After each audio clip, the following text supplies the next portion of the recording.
Hi, friends. Welcome to the Mastermind Moments podcast. Hosted by your pals, Josh and Sasha. Join us during our weekly mastermind as we collaborate on how to make the most out of our lives. Not only are we going to mastermind our careers, we're going to work on all areas of life together. Let's do it. Listen in as we make the most of our mastermind moments.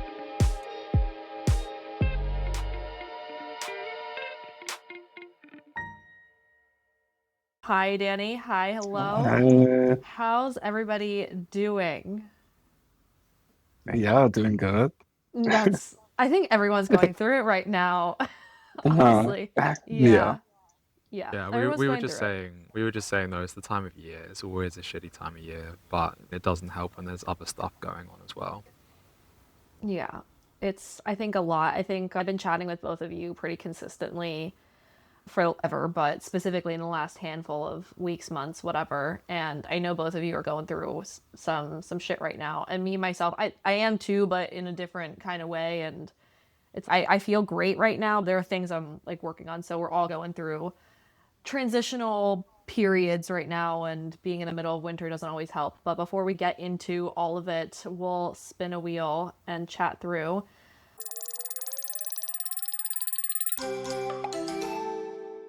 So, mental health. What are some signs that indicate you need to seek professional help? What are your thoughts?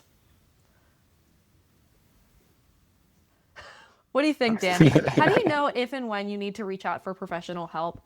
I don't know if you've ever been in therapy. I know I've been in therapy. Josh, I know, is in therapy. Do you ever dabble in that or professional help at all? Or are you just. So I've been in counseling a few times, and both my parents are life coaches, so I could blame on them for therapeutic help growing up, but um, no, never like actual formal therapy. Yeah. Counseling counts, though, for sure. Mhm.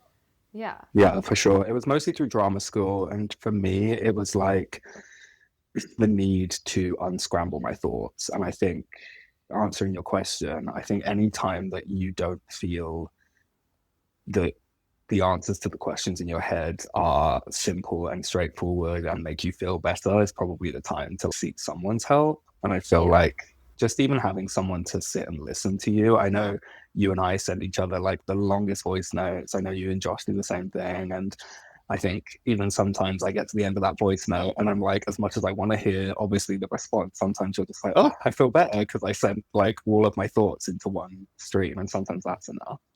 Yeah, exactly. Sometimes it helps just to verbalize what you're going through and just to chat through instead of having all the thoughts swirl out in your head, like actually get them out. If that looks like journaling or writing them down or talking through them with a friend or voice messaging or even some other sort of like outlets or creative outlets, I feel can really help process through all the stuff that's jumbled in my head. What are your thoughts, Mhm. Josh?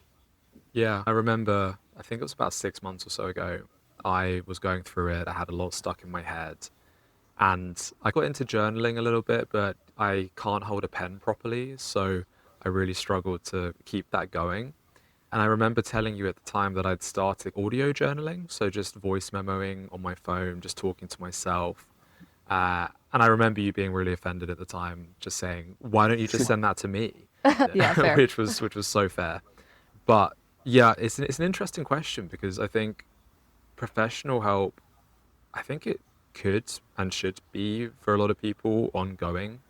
But at what point does it become too much for you to carry the burden by yourself? I've been there multiple times. The first time I remember was when I was a teenager, and it just felt like I was, the way I've always described it was that I was in this hole, this deep, deep, deep hole, and I just didn't see a way out. And I think when you get to that point where you're just stuck in that rut and you just don't see a way out, at that point, it's pretty important to get professional help. And I did, and they dug me out of that hole.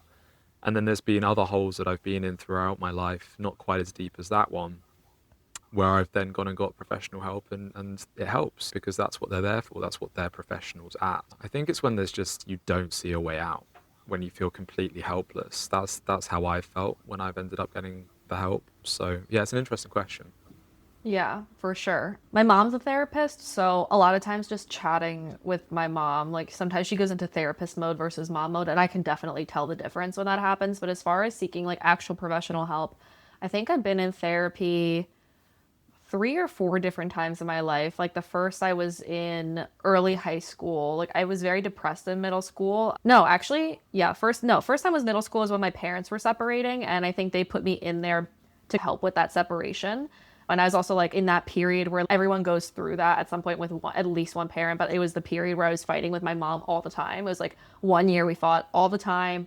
And then after that, we never fought it. We like don't fight anymore. We never fought before that. But like 1 year, we were just like, I was in my teen, like that weird transition year where you just hate everything, everyone. And I'm like, why can't I just have Yeah. my fucking blue hair? I just don't understand why this is happening. And also, like, with the transition of my parents living apart. And then the next time was like mid high school, like early mid high school, where I was just feeling just depressed and lost and confused. And this is like around the time we got close too. And I think it was just like high school. It's a tough time. It's a tough transitional time, and there's a lot of pressure on you. And I was feeling depressed in some points and just not feeling great. And the next time was I was in, it was years and years later. I must have been like 22 or 23. It was right after COVID. And I was in a very, very toxic job at the time, barely sleeping, not doing well. My roommate or my relationship with my roommate was really not good.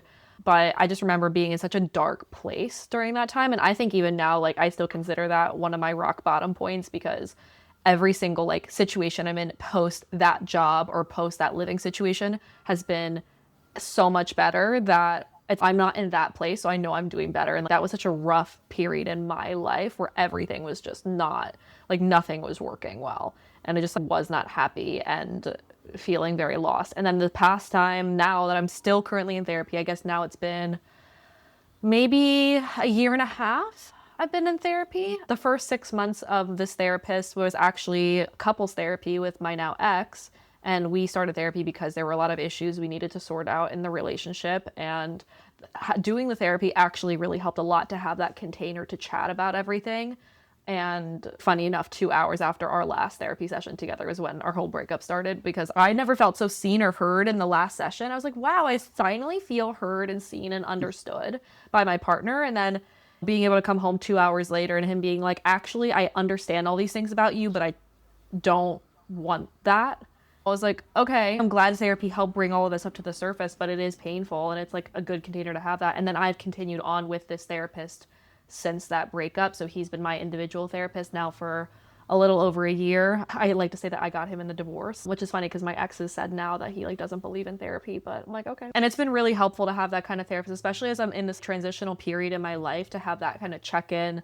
And then to have them, like, I've been going through a lot this last year, but to have that mirror shown to me to be like, actually, this pattern is showing up in all these other areas, or actually, this pattern is coming from this thing in your childhood, or how can you move away from this thing that's hurting you that we're seeing in other areas. A lot of times it's just like really rough moments or transitional moments, or a lot of times it's like when the weight of everything is too heavy to carry on your own and you want mirrors to be like, bitch, you gotta heal this. Okay, fine, fine.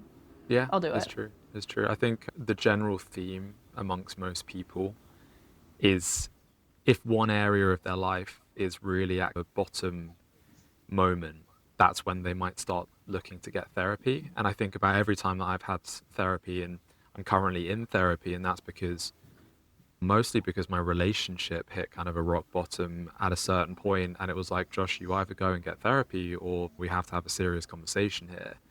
So I got into therapy, a very specific type of therapy. So it's not just talking therapy, it's more practical methods that I can use to control my emotions. Interestingly, I spoke to my old therapist today for the first time in about 10 years, which was such an interesting experience because he remembered so much about me. It was so weird to me that he would remember all of these things, considering Yeah. how many clients he has. And the conversation was, I was picking his brains about what I'm trying to move into, addiction recovery, coaching. And he said one of the most important things when you move into a field like this as a therapist or as a coach is that you have your own therapy and your own coaching in the background, because it really takes its toll on you. So even if you feel fine with your, for example, myself, my addiction recovery and all of that, it's really important that I do have an ongoing therapy or ongoing therapist so that I can basically stay in control. So I think it's really good if you have the means to have it as an ongoing thing, and it's not something that I've done throughout my 20s, but I think it's a really good thing to be able to do. Yeah, completely. Completely. That's actually really interesting. And considering like where you're going with this career coaching, I think that'd be a really helpful and insightful thing to be able to have your own kind of coaching in the background, whatever that looks like, or mentorship, or like whatever that looks like. Just something else, someone else to bounce things off Yeah, of. it's Yeah. funny because I then asked him, I was like, clearly I need a therapist when I'm doing this. Would you be my therapist? And he said no. He said There is a no. reason. He's semi-retired, so he's not really taking Okay. on new clients. So it was a fair enough answer, but he was so good. He would be the ideal therapist, but he must be like mid 70s now. So I'm it's so fair enough. intrigued. Did you just hit up your old therapist and you're like, yo, you want to Yeah, catch well, up? weirdly, we've had each other on Facebook for a couple of years, which I It was seems very like it's breaking surprised. rules. Yeah, I was very surprised when he accepted me as a friend because, yeah, it feels like there's definitely probably laws against that as well. Yeah.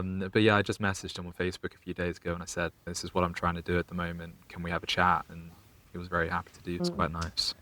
Yeah, that's interesting. All right, so getting into the meat of the episode, typically we like look at the wheel of life, and kind of the premise behind this whole podcast is that the wheel of life, there are always areas that are going really, really well, and always areas that need like TLC or attention or that are not the hottest right now. Danny, like what's been up? How I know you and I chat regularly, but in general, like what's happening? What can we like mastermind through? Like what's going well? What needs some attention? How are you feeling?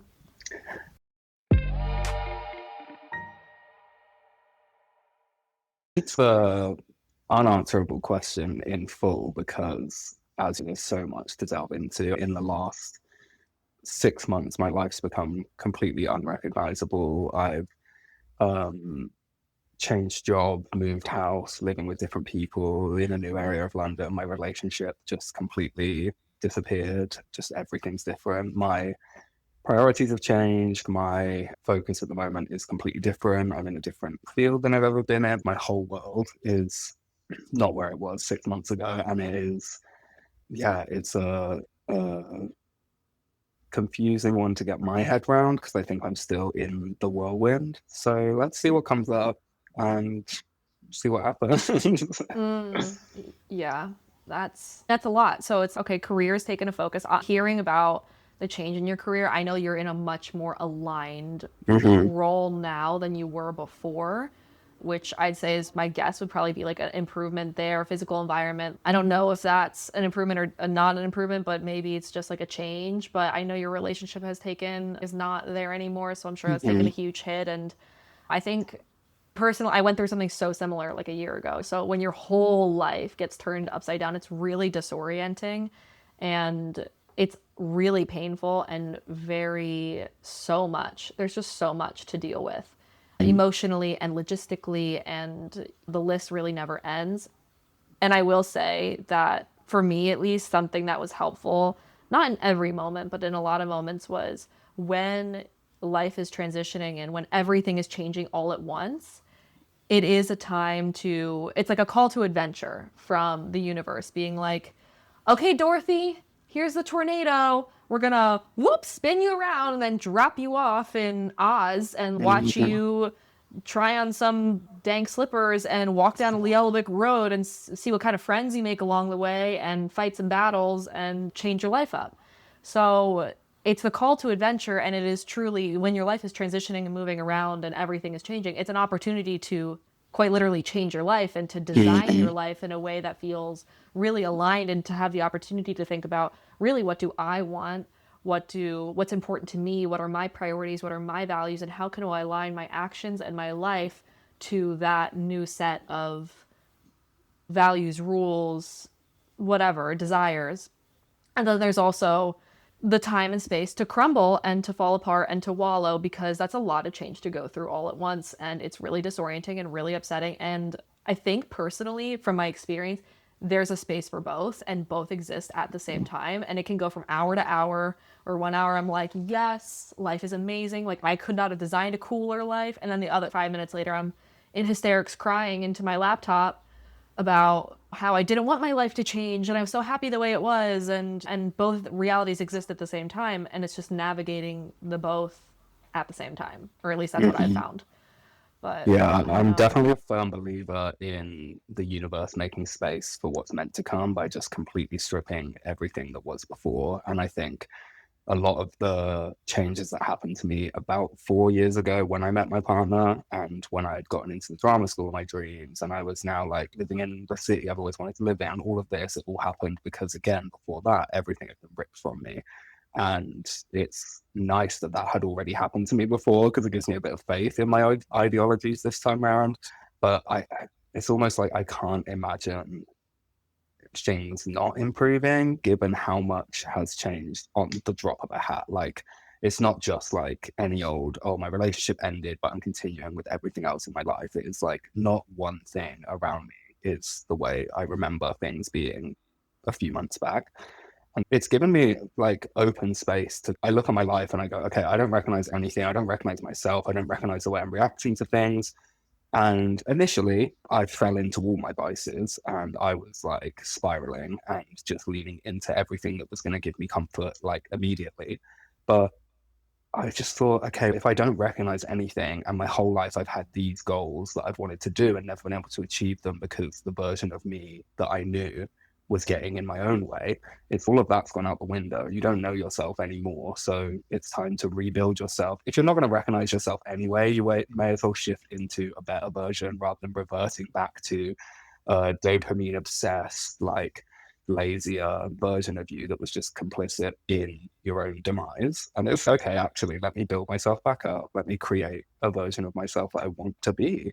And yeah, it's been really interesting, like you said, working on myself, but also allowing myself to be in my feels in the process because I obviously don't expect myself to just snap out of it and be like, oh, I'm going to the gym every day and I'm like working on my career, so I'm fine. It's okay. The duality of that is actually the thing I'm leaning into the most of going, okay, I'm allowed to be in the thick of it, but also celebrating the changes that I'm making and leaning into versions of myself I've never been before. So yeah, it's terrifying and exciting all at the same time. Mm. Yeah, it's so interesting when Sasha was talking and when you were talking just now, Danny. Like I resonate so much with pretty much everything you both just said because I've also just had my entire life just flipped upside down in so many Mhm. different aspects, so many different ways.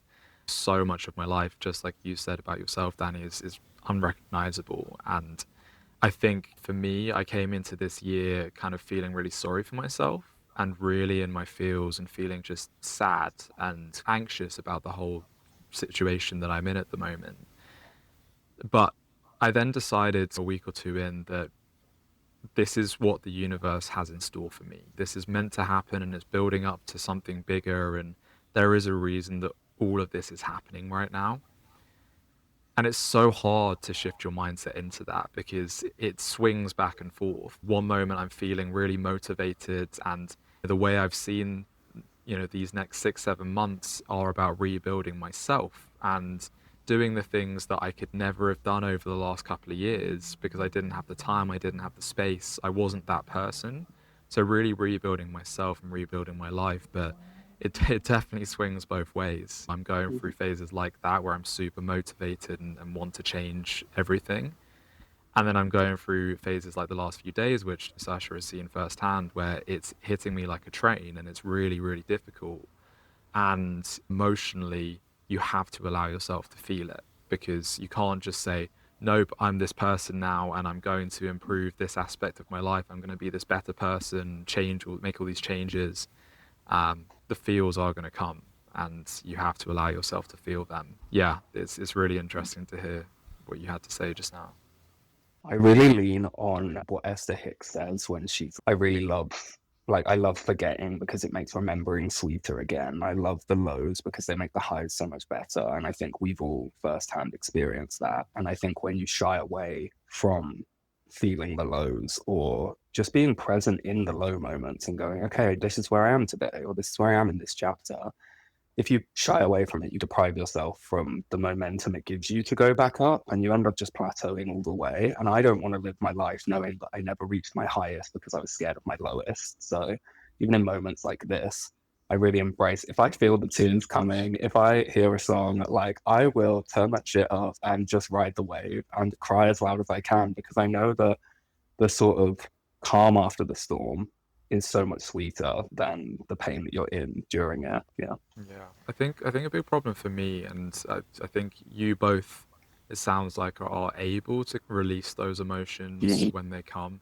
I think an issue for me, especially what I've been feeling these last few days, has been I feel it coming, and then it doesn't come out, it stays Mhm. within, and I really find it hard to release that. And one of the biggest things that I preach is the importance of really feeling your emotions deeply, because that's the only way that you're going to be able to release them.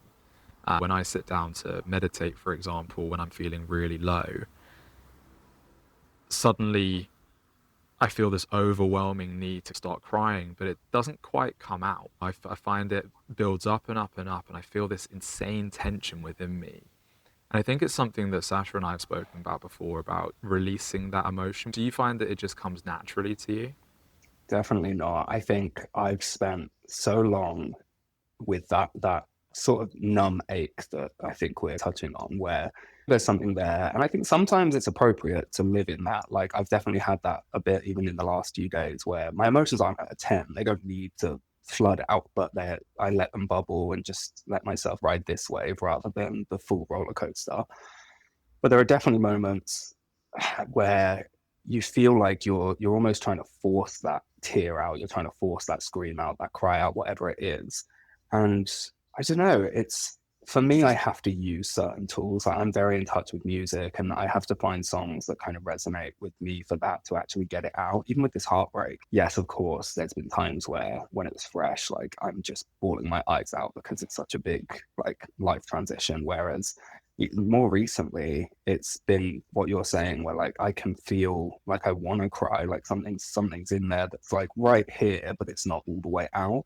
And I have to find things to lean into. Sometimes journaling has really helped, because I find for me, I try and journal truths that I wouldn't even really admit to myself. Like I let the pen run away with itself, and sometimes I surprise myself with what comes out on the page. I think if I write it almost like I'm writing a book or a novel or something, that's I'm almost treating myself as the reader, and I'm judging what's happening as I'm writing it. Whereas if I just let my hand go, it's made me emotional. It's made me release things, because funnily enough, going back to the therapy conversation, one of the biggest things that I used to love about the counselor that I had was he would catch me out on words that I would hold back from. I'd be like, oh, I hate when he does that. I don't hate it. And he'd go, no, you said hate. What do you mean by that? And the same thing I now let myself do with my hand. If a word comes to my head and I go, oh no, what's a better word for that? I'm like, no, no, no. Something in me wanted to say whatever that word was. And it usually brings up a lot. Like it teaches you more about what your subconscious is going through. And I think we, especially as people who have done a lot of Robbins events and a lot of self-help, are very good at over intellectualizing our emotions and are very good at processing it in a way that probably isn't always as healthy as just being a normal person who hasn't done all the work, who just feels the feeling and then gets on with their life. Like we really work on ourselves, which has its strengths, obviously. But no, I definitely get trapped in knowing I want to feel something and knowing that the feeling is there and then not knowing how to move past it. And then I think what trips me up is in my life that then comes with I might take a day off work, or I'm staying up till 4 in the morning because I let myself sit in the numbness rather than work my way through it, or knowing that, okay, maybe it's not time for that emotion to come out. And maybe rather than expecting it to, I can just carry on letting it be there, go off and do something else, be present in what's around me rather than indulging in the fear of, oh, I can't let this emotion out. I go, actually, it's not ready. It doesn't want to come out. I don't want to do more harm than good by forcing something to a 10 that's currently just bubbling along at a 9. It's said than done, because when it's bubbling at a 9, all you want to do is cry out the 10. So yeah, I don't know. It's such a hard one to cover, isn't it? Because there's no other than let it out. But letting it out looks so different on everyone. Yeah, I feel like something that you said that kind of resonated is we're the people who do the work, and sometimes it's just easier to be a person who hasn't done it to just feel the thing and just let it go. And I think there are pros and cons to being really involved in personal development. And one of the cons I find is that if I am experiencing a quote negative emotion, I spend so much of my time and energy analyzing the feeling and the thought as opposed to just feeling the thing. Mhm. So I'll say, oh, why am I feeling sad? Why am I feeling anxious? What is this coming from? And trying to overanalyze it in order to analyze my way out of it instead of processing, like feeling it, processing through it, and then maybe doing the analyzing on the other side with a clear head. Because if you're trying to overanalyze your emotion before you release it, you're doing it from that state. You're not doing it from a clear head whatsoever. And that's a trap that I've fallen into a good amount. And it was actually one of our pals from Tony Robbins where I was there actually around this time last year, and I was really going through it emotionally with the whole situationship thing. And I go, it just feels really icky. Why does it feel so icky? And she turns to me, she goes, Sasha, if it feels icky, it is icky. It doesn't have to be, just feel the thing. It doesn't have to be anything other than what it is. If it feels blank, it is blank, and just feel that. And I think something I've been practicing is okay, just feel the thing. Sometimes it isn't necessary. Like sometimes it just feels like this random ache. It's just, oh, I'm not in the mood for all of this today. I'm just gonna sit in this blahness. Or sometimes it looks like crying, or sometimes it looks like putting on a sad playlist or like a crying playlist and having the music like really bring it out of me. I even found that I'm reading a new book, and I was reading something yesterday that there were like two paragraphs that really described how I felt at the end of my relationship, and I just started crying like I couldn't help it because it was just I felt so seen by it. And even though I feel not over what I went through, but even though I'm past it at this point, it still brings all those things up, and just allowing, okay, it wasn't even 5 minutes of crying. It was just like tears came out because it just touched me so much, and just keep going. Yeah. Yeah. Yeah, I But definitely don't think that for me as well, crying is the only way to feel the emotion fully. It's definitely a quicker release than the truth of what we mean when we say to sit with it. But I'm not someone who, in my normal everyday life, outside of these like dramatic times that I'm in, am that much of a crier. So when I am feeling however I'm feeling, I do need moments of just solitude and time to just be with myself. And I think by allowing myself presence is actually the feeling rather than, I guess, if you have the expectation of feel sad, so sadness equals crying. So if I'm not crying, I'm not releasing the sadness. I think you're setting yourself up for a bit of almost resentment towards yourself because you're like, why can't I just let it out?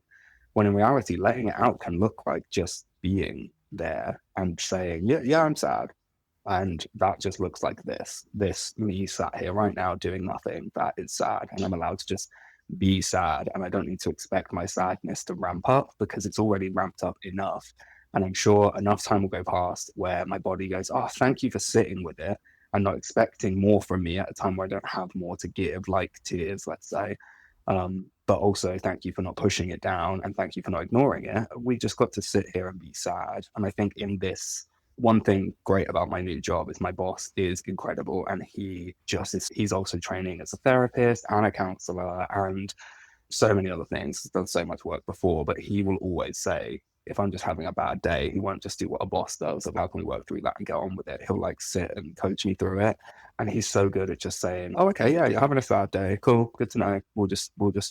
I'll make a mental note, like Danny's having a sad day. And that can just look like I'm in the same team meeting, but I'm just sat there and not expecting me to show up as any more than like my bare minimum. And then it gives me permission to do that for myself, not looking at the world around me and going, oh, I need to show up and do more. And if I'm not having a mental breakdown, crying my eyes out, then I don't have an excuse to not turn up as my best. It's no, actually, I'm just sat here and I'm sad, and that's okay, or angry, or whatever the emotion is. Yeah, it's interesting because I've always really struggled with, I think, crying in particular. Yeah. And as you said, I think I've always thought about crying as a necessary part of being sad, it's a necessary release. But of course, it's not. Not everyone is able to cry, and you can just sit there and wallow in it. And it's funny, a couple of months ago, I went through something really, really difficult, kind of one of the more difficult conversations I've ever had to have. And I've spent years in a position where the only way I can cry is by drinking wine. Every single time I drink wine, I cry. But there was this one conversation where it just flooded out, and it wasn't that particularly difficult a conversation. It was pretty bad, but it wasn't enough to make me cry as much as I did. And I just wept for pretty much an hour and a half, 2 hours straight, just non-stop. And I'd look back at that and I'm like, that was years and years of tension, not just from this one conversation, but years of tension and sadness coming out all at once, and finding it really hard to cry over all of those years. But as you say, it's not a necessary part of releasing that emotion, and sometimes you do just need to sit there and be present with it and let it happen.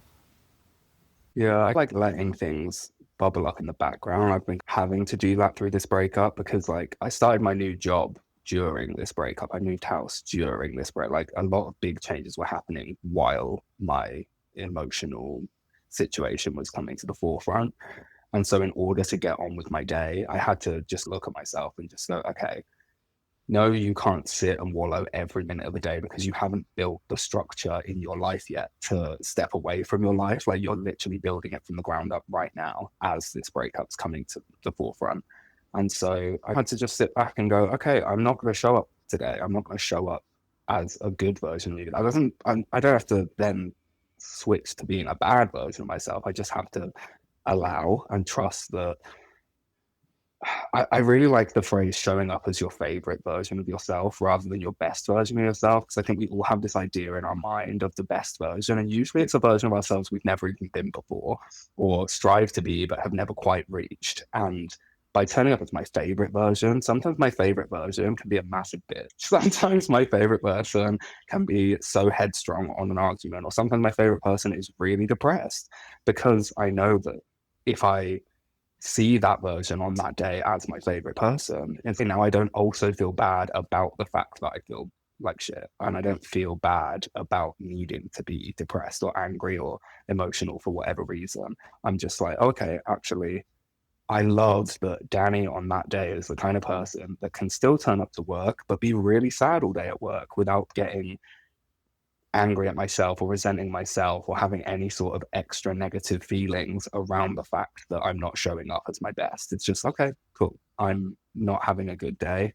Great. It's still, I'm here, I'm alive, and let's get on with it and have a bad day. Good to know. I love this. I've never heard this, your favorite version of yourself, because we hear highest version of yourself all the time, and it's true. It can like lean into this nonstop hustle culture where you have to show up 100% all the time. And the reality of the matter is, it's something we've been chatting about through this whole episode, is that life transitions. You cannot have the highs without the lows, and a lot of times the lows are the things that slingshot us up to the highs. But to be in a low and then to pretend that you're at a 10 out of 10 isn't doing any good for anybody. A lot of times you have to allow yourself to sit in the low, and in order to slingshot up to the high, you have to experience the entire spectrum of the human emotion, because we're here experiencing life, and life comes with heartbreak. Life comes with changes. It comes with extreme ecstasy and extreme despair and everything in between. And we'd be doing a disservice to life if we didn't sit here and experience the whole thing. And no one wants to be experiencing the lows of the lows when you're in them. You're like, this fucking sucks. But it's part of life and part of what we're here to experience. But I find that every single time I've gone through a crazy low, the high on the other side is that much higher, which is wild to think about. I feel like the correlation of the low correlated to the high can be, they're linked if you allow it to be, or you can spiral down. It's a choice at the end of the day if you're going to choose to let it slingshot or if you're going to choose to spiral down, but still allowing yourself to sit in that. I think it's really funny how, like, when we look forward into our life and we plan or have goals or dreams, it's always obviously the highs, and it's the highest of the highs. It's always, what are those like top 10 things that are going to be the peak moments of my life? Whereas when I personally look back on my life, some of the biggest standout moments, the chapters that if I were reading it in a book or watching a movie that stand out to me the most, are some of the lows as well. And I think to try and rush through them or do the coachy thing of be better every day as a way of getting out of it, I think we deprive ourselves of being able to look back on our lives and really appreciate the lessons we learned, the time that we spent as our truest, most raw, authentic self.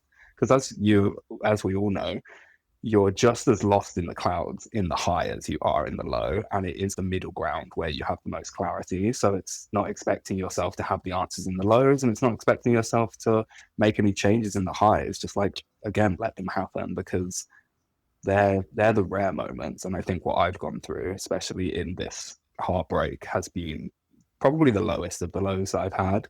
And just allowing myself to, I have this lovely phrase that is, a friend gave it to me, but remember this chapter in the book of my life, or remember this scene in the movie of my life. And I just think all my favorite movies, some of my favorite scenes are the character in their absolute lowest, scream crying, some of the most beautiful truths that anyone can come to. And they only come in those low points. So to hold back from feeling any negative emotion is to deprive yourself of being wise enough to walk into the better version of yourself. Yeah, 100%. Like, it'd be such a fucking boring book if it Yeah. was just highs all the time. It'd be so boring. You need the crazy plot twists and the call to adventure and the setbacks and the challenges and the failures. You need them. You need them in order to have a really interesting, compelling story. And no one's going to read a fucking book about how everything was good all the time. Like, it's just boring. So funny. In my last two goal setting kind of pages over the last couple of years, one of the key phrases has been be your best self. And every single year, or the last 2 years, I've definitely failed at that. I haven't been the best self all the time, because it's not it's just not realistic. It's not realistic to expect yourself to be the best version of yourself all the time. So I love that shift. I love the shift of being your favorite version of yourself. I think it's huge. Just that one slight difference in words, it makes such a huge difference. It's really cool. I like that. It's also quite gentle of a way of coaching ourselves, because I know we're also used to that. Yes, yes, I can do it version of coaching. And I find when I'm in even just a plateau, forget the negative side of life, but even just in my most numb days where I'm just like, I can't be bothered to get up and do anything, it is nice to have that phrase of, rather than what would my best version of myself do, it's okay, maybe I'm not ready to get up, go to the gym, cook this meal, journal, and do all of that. But like, maybe my favorite version of myself wants to put on my favorite TV show, grab some crochet, and just chill out rather than doom scroll, because the shift from where I am today as my baseline and my best self is so far away that actually just stepping into whoever maybe my favorite version of myself is on that day is so much closer of a step, because it's going to be closer to how you feel on that day. That's why I said I love sometimes my favorite version can be such a bitch, because I'm like, if I'm in like a situation that requires me to sort of go in on this person, if I'm in a disciplinary meeting and I need to go at my boss or something, yeah, I don't want to show up as like the Danny that's super can listen and take it and be really whatever. No, I want to tell you how it is. I want to cut it deep, and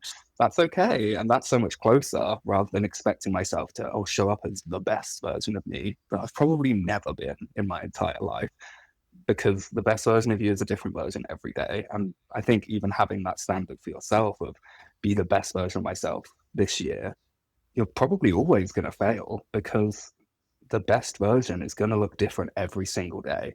And so unless you're willing to change your definition of best every day, I feel like favorite is just so much easier to swallow, because it's okay, yeah, I was my favorite version of myself today. I said yes to myself. I said no to myself when I needed to. I was kind to myself, but I was myself, and that's okay. I was allowed to be me.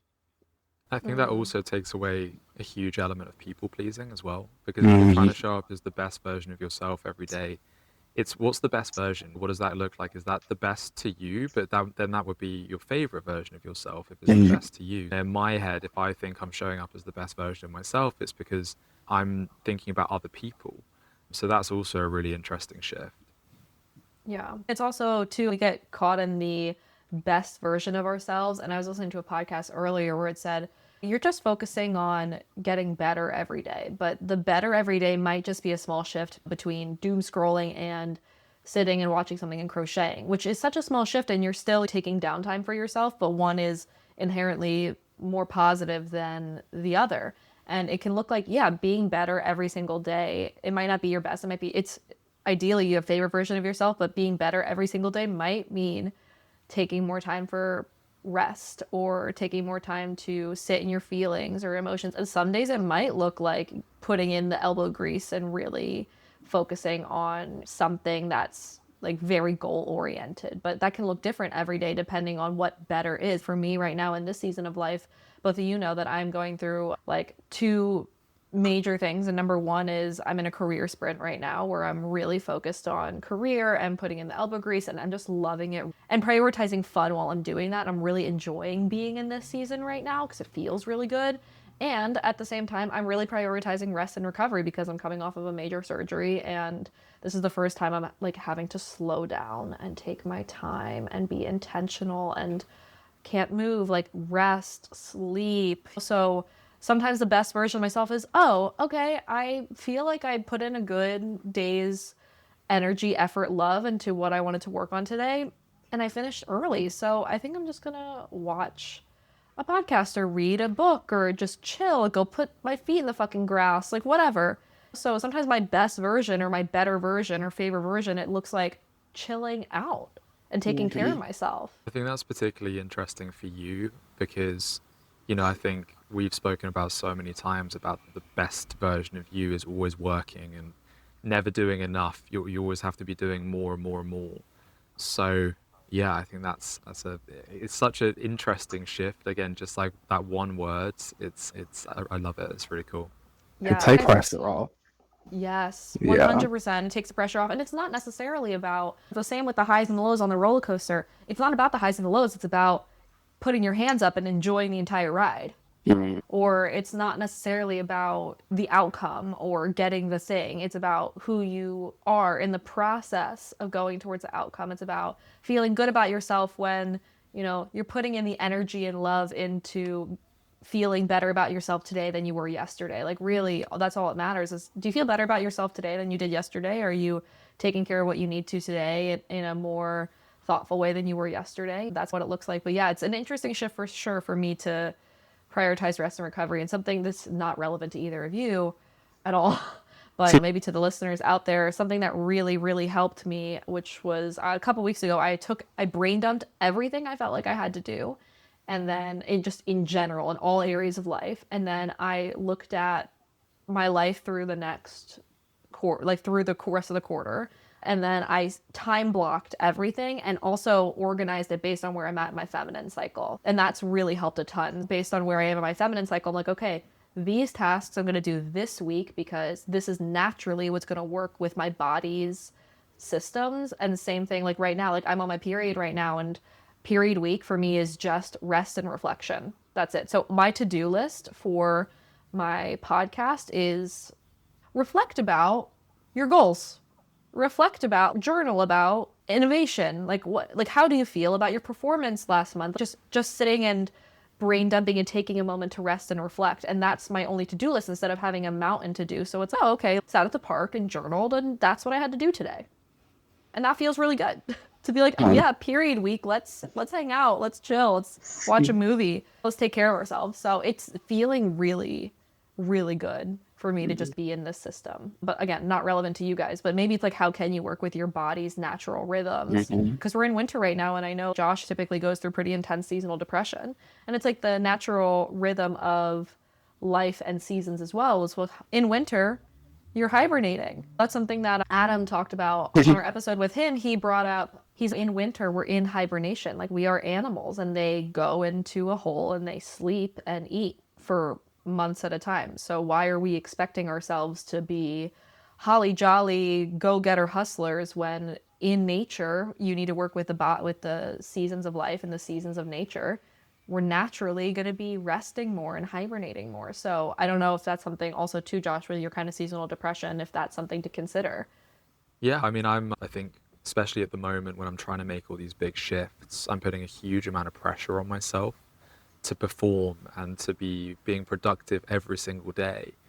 But then there are days like the last few days where, that seasonal depression, I think I haven't acknowledged it yet as seasonal depression. I think just before we jumped on here, Danny, I was saying to Sasha that I meditated and I thought, yeah, actually, I'm probably feeling this way because there's a lot going on, but it's probably exaggerated and amplified because of the time of year. We're in Hmm. February, which is in the end of winter, and it's been a pretty grey and wet winter in London. So I think I need to give credit to that and actually give myself the space to, whenever I'm having a couple of days like this, take a step back and let myself Hmm. relax and hibernate and actually recharge. And then the days where I feel okay and feel like I can be productive, they will come.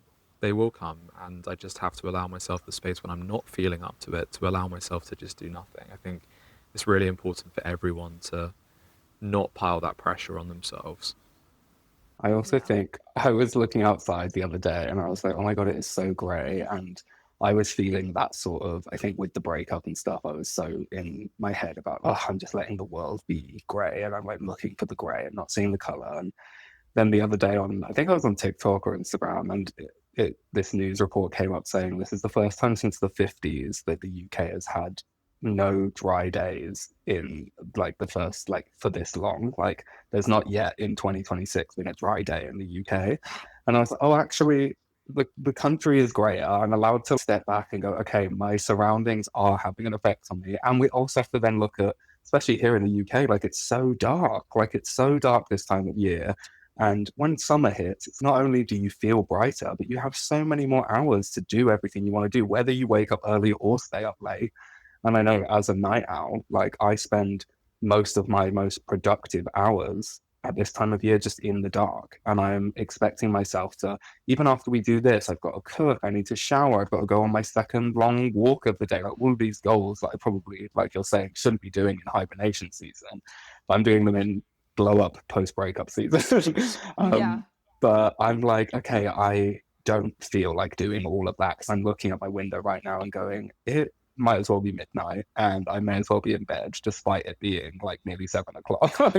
Like, whereas in the summer, I'd still have 4 more, 5 more hours just to be like, go, go, go, do what you want.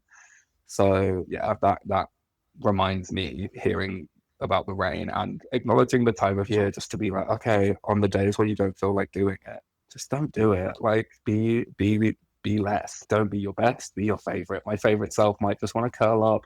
And it is productive to watch your favorite movie. It is productive to sit and do nothing or eat your favorite food. And I think we always convince ourselves that to move forward and to do something, like saying to be better than yesterday, is to do something that society may deem as better than yesterday. But sometimes giving yourself permission to do something that you wouldn't normally do is better than the version of yourself yesterday who said, no, I'm not going to order a takeaway because that's bad for me. You know, actually, the version of me today is going to be less strict to myself. And that is an improvement today. Tomorrow's version of me might say, yeah, I want to be healthier today. And that's a different step in a different direction. But I don't know, when it's this season and we're all going through whatever we're going through, I think you have to step back and just go, oh my God, be kind to myself. If I do not have it in me to turn up or do anything today, then just don't, because I'll have more energy tomorrow. Whereas if I try and force myself to do it today, I'm going to wake up tomorrow and best believe I'll have even less energy than I have today. Yeah, Yeah, I've exactly. I've always said about this time of year is that it's the time of year when everyone tries to make all these changes with New Year's Mhm. resolutions, but it's such an odd time of year to be doing that. I know it's the new year, new me kind of vibe, but why not do it when we come out of hibernation, when the Mhm. sun comes out and when the plants come out of hibernation and everything starts to become greener and prettier and rosier. That would make sense. That's when to really launch your year. But we forced ourselves to do this at the turn of the year when the weather's miserable and we put too much pressure on ourselves. Yeah, showing up as the favorite version for you, prioritizing yourself, especially at this time of year, I think is so important. Yeah. I'm quite blessed in that my birthday is right at the end of March. So I always soft launch my goals on the new year. And then I've got like a few months to go, oh, okay, how did that go? And when my birthday hits, it's like, cool, the sun is out, the weather's good. I've already practiced it rather than my year is ended. Now I'm going to do a full 180. No, I've taken little baby steps towards my goals. And now that my birthday's here and my new year has happened, I can just go at it. Whereas I do feel sad for anyone that maybe doesn't get that shift in that time of year or hasn't thought to. So if anyone's a spring baby out there, then yeah, definitely use your birthday as that like Yeah. springboard. Yeah, I definitely use my birthday all the time. I typically Mm-hmm. use like New Year's as like the like sitting, looking at the last year, what happened, what I want to happen in the next year, and then I think I do like a touch base around my birthday because it's like spring too, and it's Mm-hmm. so yeah, it's okay. I've been like 4 months in. How do I feel like I am so far, and where can I move forward and being more intentional about it? It's kind of like that mid-year check-in. I know Josh is also has a birthday at the in the summer too, so it's also a good time for people who don't have birthdays like in a time where it's natural for us to be like a springtime or a summertime. Maybe that looks like actually just picking a date. Like maybe that just looks like picking a date. Maybe it looks like going by the Chinese calendar. Maybe that looks like the end of the first Easter. quarter. Easter, Yeah, yeah. who Like knows? let people get a random little break somewhere, take some time Mm-hmm. and be intentional about it. And I'd say I'm always an advocate for, and this is something I do naturally all the time, but when you're on a date, I tend to like to do something on the same date because it's okay. Where was I exactly a year ago, 2 years ago, 3 years ago? And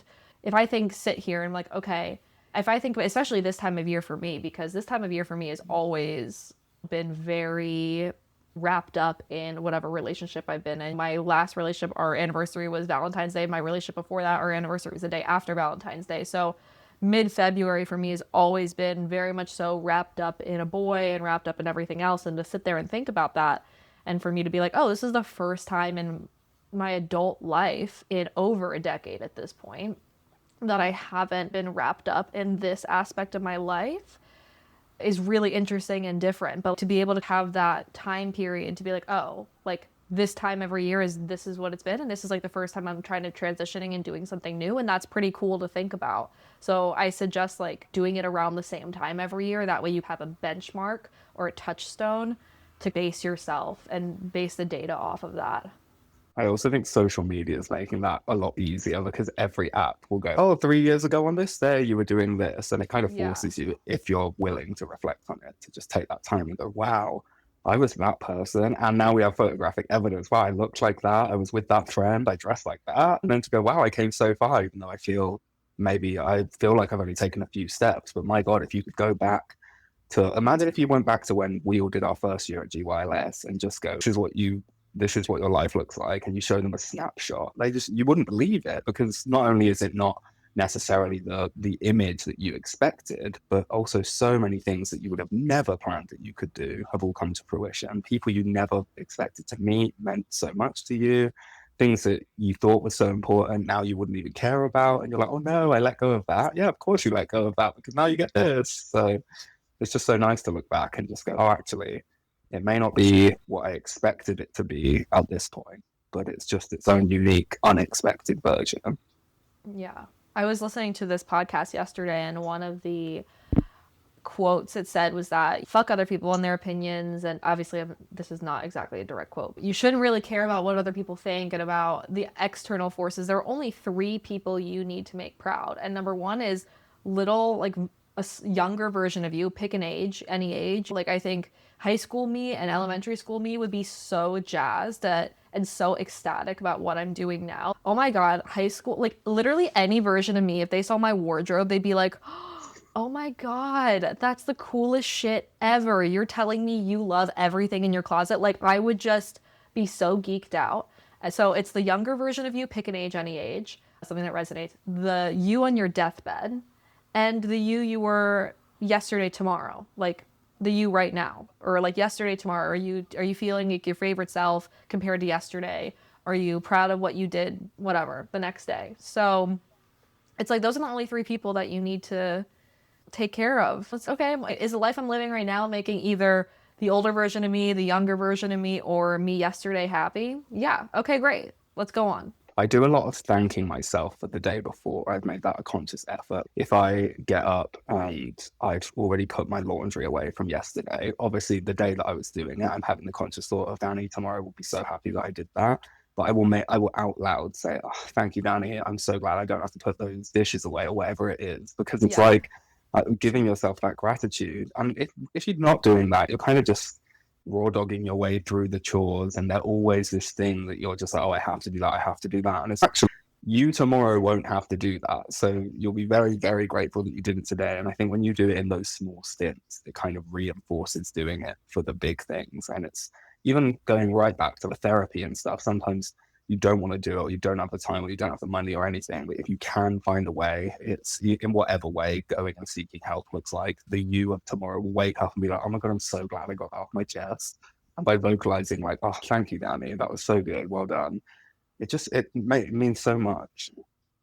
Gratitude in any form, it makes such a huge difference. At the end of the day, every single day at the moment, I'm going into my journal and just writing everything that I have to thank myself and to thank the universe and the world and everyone and everything for from that previous day. And it's made such a huge difference to my mindset and to my headspace over the last month. Gratitude is the attitude. We always say that. Yeah. It's true. All the time. And with that note, I just want to express my gratitude. I just want to express my gratitude for both of you and our friendships. My friendship with you both of you have looked so drastically different and have gone through its ups and downs, and like times where we were super close or times where we didn't talk, like for both of you, like for over a decade at this point. And like the fact that we are at least 10 years later still as close as we are and are still tight, it gives me so much gratitude. And I like, my life wouldn't be the same without the two of you in it. And it's made a profound impact in my life and just my being. And I don't think I'd be able to do it without either of you. And I love you both so much. It's not even legal how much I love both of you, honestly. It's so funny because we said it the other day in our like voice note back and forth that sometimes it does take the time away from each other and then a bad thing to happen to then have that need for that person back and to then be really grateful for them when, so for me, for example, my relationship was filling in, holding space for a lot of different people in my life and a lot of those relationships. And since that's ended, the overwhelming flood of people back into my life, and like you've been right at the top of that list of people that I'm talking through all of this with and reconnecting with. And I just think it's so amazing that we're open to going through different chapters of it without it being this personal thing of, oh, they didn't message me on this day or whatever. And it's just, no, actually it's going to come in those same waves. And I'm very grateful for that as well. Based on my experience too, that does not shift. My friends and family have been 10 out of 10 since my breakup over a year ago. I think it opens up so much space for friends and family to flood in, and you really see who your friends are and who your loved ones are, like who's going to show up for you, who's going to be there for you, and who's not. And that's okay too, but really creates a lot of space. And I'm so grateful that it's like giving me so much space and love and energy to like have the most fulfilling relationships of my life at this point with both my friends and my family. And the breakup like was just a avenue for that. And I'm so grateful for it. And I know you're experiencing something similar. And I will say that hasn't gone away. That's only gotten bigger and better since. So yeah, it's been wild. All right, y'all. So that's that. Thanks for getting on. I really love chatting like this. This is a fun episode. I enjoyed it. Me too. All right, guys. We'll catch you guys next week on Mastermind Moments, and be the best. No, don't even be the best. Be your favorite version of yourself today. Yeah. All right. We hope you enjoyed this episode. Don't forget to subscribe, leave us a review, and follow along on social media. If you would like us to help you mastermind something in your life, please send us a message. We'll see you next week on the Mastermind Moments podcast.